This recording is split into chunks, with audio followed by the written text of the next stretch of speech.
अस्सलाम वालेकुम। काश्तकार भाई, गंदम की फसल जैसे ही 100, 105, 110 दिन की होती है तो सिट्टे बाहर निकल आते हैं, और जैसे ही सिट्टे बाहर निकलते हैं तो आप देखते हैं कि सिट्टों के ऊपर आपको बूर नजर आ रहा होता है, यानी आपकी गंदम की फसल पोलिनेशन के मरहले के ऊपर है। पोलिनेशन का मरहला ऐसा मरहला होता है जिसके अंदर सिट्टे के ऊपर आपको बूर नजर आ रहा होता है और सिट्टे के अंदर दाने बन रहे होते हैं।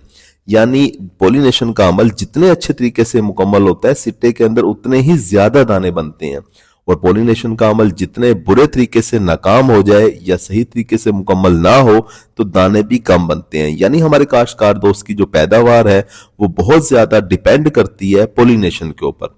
पॉलिनेशन का अमल जिसके अंदर नर और मादा हिस्से आपस के अंदर मिलाप करते हैं और दाने बन रहे होते हैं, काश्तकार भी ये मरहला जो है बहुत ही अहम होता है।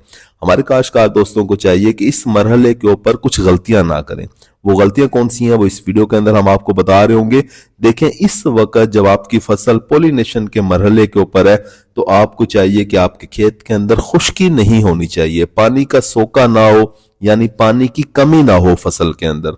काश्तकार भी अगर आपको सोका नजर आ रहा है, खुश्की नजर आ रही है, जमीन आपको सफेद नजर आ रही है, तो आपको चाहिए कि फौरन पानी लगा दें, क्योंकि दर्जा हरारत बढ़ना शुरू हो गया है, गर्मी ज्यादा होना शुरू हो गई है, और सिट्टे के लिए सही नहीं है कि गर्मी ज्यादा हो जाए।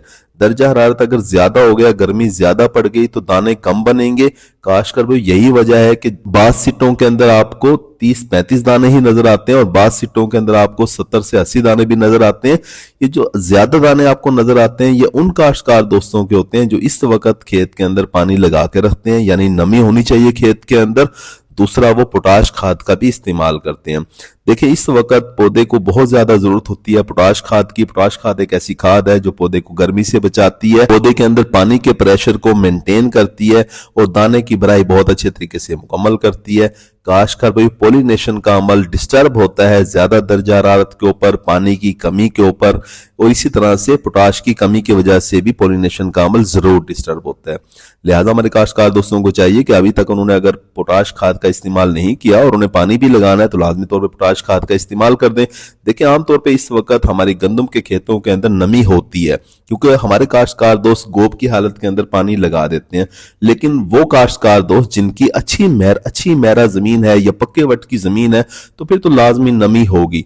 लेकिन अगर आपकी मैरा जमीन है या हल्की मैरा जमीन है या आपकी रेतली जमीन है तो खेत के अंदर खुश्की भी हो सकती है। खासतौर पर रेतली जमीनों में तो लाजमी तौर पे खुश्की होती है। तो हमारे काश्तकार दोस्तों को चाहिए कि पानी लगा दें, इस वक्त सोका ना आने दें, ताकि पॉलिनेशन का अमल अच्छे तरीके से मुकम्मल हो, नर मादा हिस्से आपस में अच्छे तरीके से मिलाप करें, गर्मी की वजह से जरदाने खराब ना हो, नर हिस्सा खराब ना हो, दाने ज्यादा से ज्यादा बने ताकि हमारे काश्तकार दोस्त की पैदावार ज्यादा बने। इसी तरह से इस वक्त आपको किसी खाद की जरूरत तो नहीं होती सिवाय पोटाश के, और पोटाश खाद भी आप इस्तेमाल कर चुके होंगे, लेकिन अगर आपने इस्तेमाल नहीं की तो पोटाश खाद का इस्तेमाल कर दें। लेकिन हम अपने काश्तकार दोस्तों को, कुछ काश्तकार दोस्तों को जिनकी जमीन रेतली होती है, जिनके पत्तों के अंदर पिलाहट नजर आ रही होती है, हरियाली कम होती है, उन्हें हम कैन गवारा खाद भी डलवा रहे होते हैं।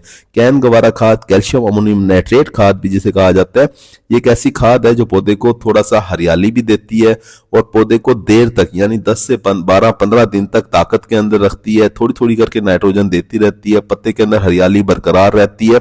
और काश्तकार भाई, ये पत्ते की हरियाली होती है जो कि बाद के अंदर सिट्टे के अंदर ताकत दे रही होती है, दानों की भराई अच्छे तरीके से मुकम्मल हो रही होती है। इसी तरह से इस मरहले के ऊपर एक और आपने एहतियात ये भी करनी है कि आपने फसल के ऊपर नजर रखनी है।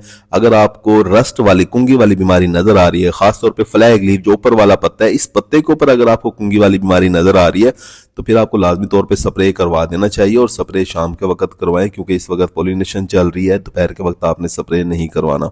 उम्मीद है कि वीडियो आपको समझ आ गई होगी और इस पॉलिनेशन के अमल को समझ के आप अपनी पैदावार को बढ़ा लेंगे, खेत के अंदर दानों की तादाद को बढ़ा लेंगे। अपना ख्याल रखिएगा। अल्लाह हाफिज।